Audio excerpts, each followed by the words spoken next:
नमस्कार। मैं सुनील कुमार आपका स्वागत करता हूं आपके अपने चैनल क्या ऐसा होता है में। दोस्तों सोचिए, अगर आपसे कोई भी ज्योतिषी, कोई भी एस्ट्रोलॉजर बोलता है कि आपकी कुंडली में काल सर्प दोष है या फिर आपको पितृदोष की पूजा करवानी चाहिए। पितृदोष मतलब नारायण नागबली की विधि। बहुत से लोग तो पितृदोष की पूजा को ही नहीं जानते। पितृदोष होता क्या है, कितने दिन की पूजा होती है, और इसी का फायदा बहुत से ऐसे पंडित जी हैं वो उसका फायदा उठा लेते हैं। एक ही पूजा में सब कुछ किया, जैसे मिक्स वेज बनती है ना, उसी तरह से पूजा की और वहां से रवाना, इस तरह से होता है। खैर, जब भी किसी को पता चलता है, हमेशा ध्यान रखिए, आप भी ध्यान रखिए, जब भी पितृदोष की पूजा करने जा रहे हैं तो पितृदोष की पूजा 3 दिन की, अन्यथा 1 दिन का पितरों का श्राद्ध भी होता है या फिर त्रिपिंडी श्राद्ध भी होता है। तो जब आपको पता चलता है कि आपको पितृदोष का निवारण करना है या कालसर्प दोष का निवारण करना है, आप इंटरनेट के माध्यम से या किसी रेफरेंस के माध्यम से आपको यह पता चलता है कि इसका सर्वश्रेष्ठ स्थान त्र्यंबकेश्वर है, तो आपके मन में बहुत से सवाल आते हैं। पूजा कहां होगी, कैसे होगी, कौन करेंगे, कितनी दूर होता है, मंदिर के आसपास कितनी जगह है, रुकने के लिए है कि नहीं है, खाना पीना कैसा मिलता है, ऐसे बहुत सी चीज। जैसे मैं अभी शनि शिंगणापुर गया था, बहुत दिनों से प्लानिंग थी, इंटरनेट पे सर्च करने लग रहा था, जगह जगह मैंने देखा कि कुछ ऐसा मुझे रेफरेंस मिल जाता है जो वहां की मुझे जानकारी दे। आने वाली वीडियो में बताऊंगा शनि शिंगणापुर अगर आप जाना चाह रहे हैं तो आपको कुछ बातों का ध्यान रखना चाहिए, ठीक है। अच्छा, तो इस तरह की जानकारी हम जब निकालते हैं तो उसके पश्चात हम थोड़ा सा रूम के बारे में देखते हैं, वहां का माहौल कैसा है, वहां का एनवायरमेंट कैसा है, वहां पे जलवायु कैसी है, बरसात का मौसम है कि नहीं है। मैं अपना बताता हूं आपको दोस्तों। जब हम पितृदोष की पूजा करने त्र्यंबकेश्वर गए, क्योंकि हमारे गुरुजी ने बताया था कि हर इंसान को अपने जीवन में कम से कम एक बार पितृदोष की पूजा करनी चाहिए, जिसे नारायण नागबली की विधि बोलते हैं। जैसे उन्होंने कहा, मेरे दिमाग में एकदम लगा कि मुझे भी करनी चाहिए, और भविष्य का पता नहीं है, जितनी जल्दी मेरा उद्देश्य यह रहता है कि अगर मैंने किसी से 10 रुपए लिए, 100 रुपए लिए, कुछ भी उधार लिया, तो सबसे पहले जब भी मेरे पास पैसे आए तो सबसे पहले मैं उसका चुकता करूं, उसका बराबर करूं। जैसे ही मुझे जानकारी मिली कि हर इंसान को पूजा करनी चाहिए, मैं अपने दोनों बेटों को लेके गया, दोनों बच्चों को लेके गया, अपने पिताजी को लेकर गया, और हम सब लोगों ने 3 दिन की पूजा करवाई। अब दोस्तों, इतनी जानकारी नहीं थी, मौसम कैसा रहता है, कैसा नहीं रहता है, अपनी छुट्टियां देखी और छुट्टी के अनुसार हमने प्लान किया, और प्लान के अनुसार हम वहां पे पहुंच गए। करीब अगस्त का महीना था ये, जो पितृपक्ष शुरू होता है उससे पहले का। तो मन में एक विचार था कि सावन का महीना है, भगवान शिव जी के ज्योतिर्लिंग के दर्शन भी होंगे और पितृदोष की पूजा भी हो जाएगी, ऐसे करके प्लान किया था, और ज्यादातर लोग इसी तरह से सोचते हैं। वहां पे जाने के बाद दोस्तों, जैसे ही त्र्यंबकेश्वर के बस स्टैंड पे हम उतरे, मूसलाधार बारिश।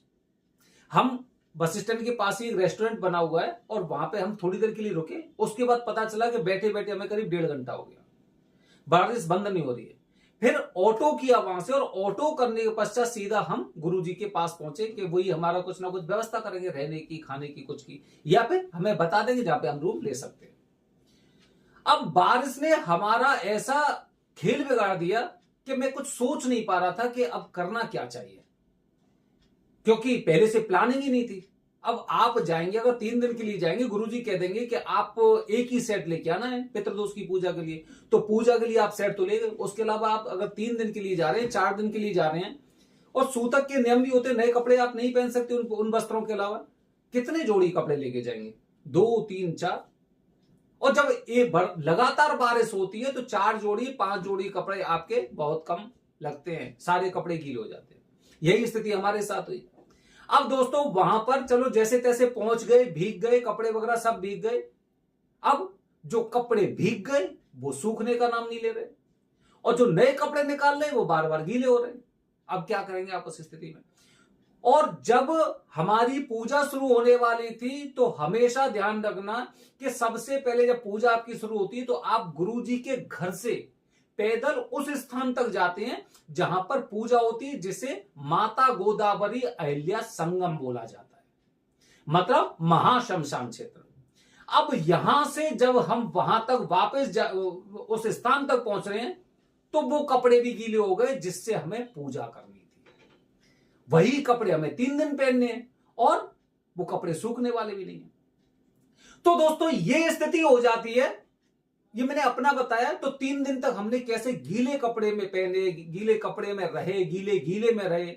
चिंता हो रही थी बच्चों के साथ क्या होगा क्या नहीं होगा, लेकिन वहां बैठे हैं ना त्र्यंबकेश्वर महादेव, सबकी चिंता है। जैसा मन में भाव होगा उसी तरह से आपकी आगे की मंजिल निर्धारित होती है। हमें विश्वास था, मम्मी थी, पापा जी थे, बूढ़े बड़े माता पिता हैं, करीब 70 प्लस में हैं, तो मम्मी को तो थोड़ा चलने में भी बहुत ज्यादा दिक्कत होती है, लेकिन जो भी बीमारी थी वो बीमारी सही हुई और अच्छा लगा। कोई बीमार नहीं हो बल्कि बीमारी सही हो गई।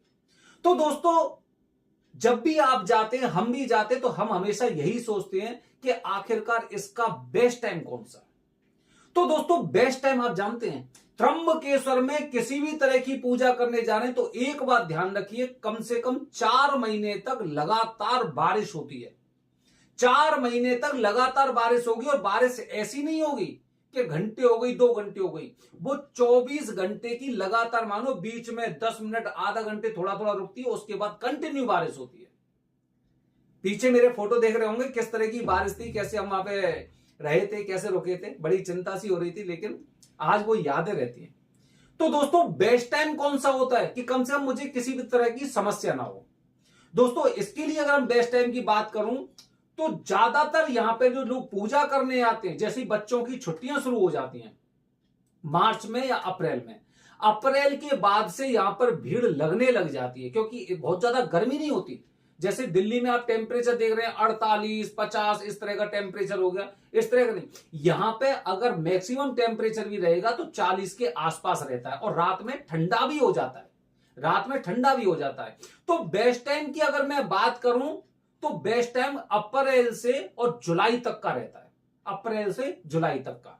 अप्रैल में थोड़ी गर्मी ज्यादा होती है, लेकिन बीच में अभी इस महीने आपने देखा होगा कि शुक्र भी अस्त हो चुके हैं, तो अभी जो पितृदोष या काल सर्प दोष की पूजा का जो सर्वश्रेष्ठ मुहूर्त है वो 25 जून से और करीब 15-20 तारीख तक, जब से वर्षा शुरू हो जाएगी, 15 तारीख से और 20 तारीख के आसपास बारिश शुरू हो जाती है त्र्यंबकेश्वर में, तो तब तक ये समय सर्वश्रेष्ठ है। अभी वैसे अप्रैल से और जुलाई तक का मौसम बहुत अच्छा रहता है पाठ पूजा करने के लिए। इसके अलावा जुलाई, वो अगस्त, सितंबर, अक्टूबर, नवंबर, करीब नवंबर तक यहां पर लगातार बारिश होती है। नवंबर तक लगातार बारिश होती है, काफी बार अक्टूबर तक, नवंबर तक बारिश होती है। इसके पश्चात दिसंबर से और फरवरी तक का समय बहुत अच्छा रहता है। तो आप पूजा करने जा रहे हैं तो ये देखिए कि अगर आप अपने अनुसार प्लान कर रहे हैं कि मैं इस समय पे पूजा करूंगा क्योंकि मुझे छुट्टी मिलेगी, तो वहां का मौसम भी देख लेना। जहां पर एक जोड़ी कपड़े की आवश्यकता होगी, हो सकता है आपको 8-10 जोड़ी अपने साथ लेकर जाएं, क्योंकि जैसे ही आप बाहर निकलेंगे कपड़े आपके गीले होंगे। इस बात का आपको ध्यान रखना है। इसके पश्चात दोस्तों अभी शुक्र उदय होने वाले 25 तारीख को, इसके पश्चात देव सो जाएंगे। 17 जुलाई के आसपास देव सोने वाले हैं, मतलब आप उस तरह की पूजा नहीं कर सकते, खासकर पितृदोष से संबंधित। तो इस बात का ध्यान रखिए कि आप पूजा कब कर रहे हैं, इसकी आपके अंदर पहले से प्लानिंग होनी बेहद जरूरी है, अन्यथा आपको भी परेशानी हो सकती है। तो दोस्तों आज मैंने अपनी वीडियो के माध्यम से आपको बताया कि त्र्यंबकेश्वर में पूजा करने का सबसे अच्छा समय कौन सा होता है, best time to visit in Trimbakeshwar. तो इसी पीरियड के अनुसार अगर आप आएंगे तो आपको किसी चीज की कुछ ज्यादा समस्या नहीं होगी। बाकी कुछ चीजें जो आपको अर्जी लगानी है, आपकी पेशी होगी, वरदानी पंडित जी, ये आप अच्छी तरह से अभी तक समझ चुके होंगे।